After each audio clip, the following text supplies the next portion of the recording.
जय माता दी। जय श्री राम। प्रिय भक्तजनों, आपका अपने चैनल आजीवन आध्यात्मिक भक्ति पर हार्दिक स्वागत है। शूर्पणखा की कथा तो हम सभी जानते ही हैं। रामायण के अरण्यकांड के 18वें सर्ग में इसका वर्णन है कि जब शूर्पणखा भगवान श्री राम के समझाने पर भी नहीं मानी और माता सीता पर आक्रमण किया, तब लक्ष्मण ने भगवान श्री राम की आज्ञा से उसके नाक और कान काट डाले। किंतु क्या आपको पता है कि रामायण में ही एक और ऐसी राक्षसी का वर्णन आता है जिसके नाक कान श्री लक्ष्मण जी ने काट डाले थे। उस राक्षसी का नाम था अयोमुखी। इस अद्भुत कथा का वर्णन रामायण के अरण्यकांड के 69वें सर्ग में आता है। उस समय माता सीता का हरण हो चुका था और भगवान श्री राम अपने भ्राता लक्ष्मण के साथ उन्हें ढूंढते हुए वन वन भटक रहे थे। मार्ग में उन्होंने जटायु को देखा जो अपनी अंतिम सांसें ले रहा था। उन्होंने भगवान श्री राम को सारी बातों से अवगत कराया और फिर मृत्यु को प्राप्त हुए। तब भगवान श्री राम और लक्ष्मण जी ने उनका अंतिम संस्कार किया।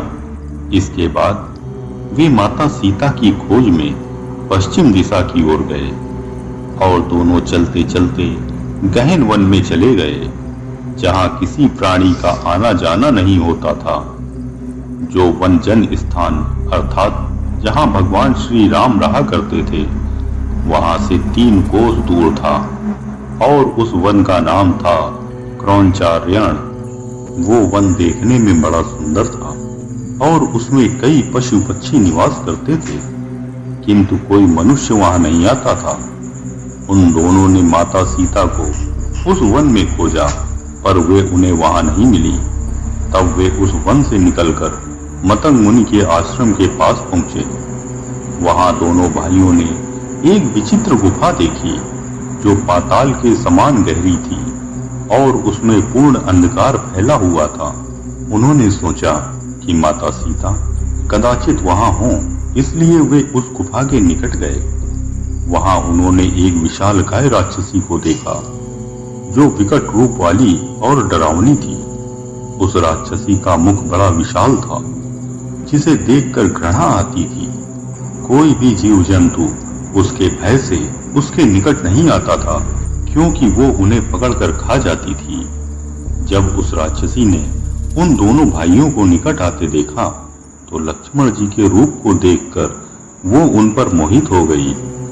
इसने लक्ष्मण जी से कहा कि आओ हम दोनों रमण करें। ऐसा सुनकर लक्ष्मण जी ने अपना मुख फेर लिया और दूसरी ओर जाने लगे, किंतु उस राक्षसी ने लक्ष्मण जी का हाथ पकड़ लिया।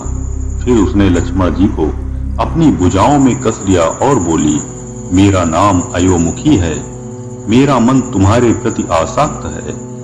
यदि मैं तुम्हें भार्या के रूप में मिल गई तो समझ लो तुम्हें बहुत लाभ होगा। तुम मेरे प्यारे पति बनकर मेरे साथ ही निवास करो। हम लोग दीर्घ काल तक पर्वतों और कंदराओं में सदा रमण करेंगे। लक्ष्मण जी माता सीता के हरण से दुखी थे। अब इस प्रकार एक और राक्षसी द्वारा बलात् पकड़ लिए जाने पर वे अत्यंत क्रोधित हो उठे। उन्होंने तलवार निकाली और अयोमुखी के नाक, कान और स्तन काट दिए। इस पर वो राक्षसी जोर जोर से चिल्लाने लगी और वापस उसी गुफा में भाग गई। इसके बाद दोनों भाई माता सीता की खोज में आगे बढ़ गए। जय जय श्री राम। रामायण में अयोमुखी नामक इस राक्षसी के विषय में केवल इतना ही वर्णन दिया गया है। इसके पहले या इसके बाद उसके विषय में कोई और वर्णन हमें नहीं मिलता है। जय माता दी।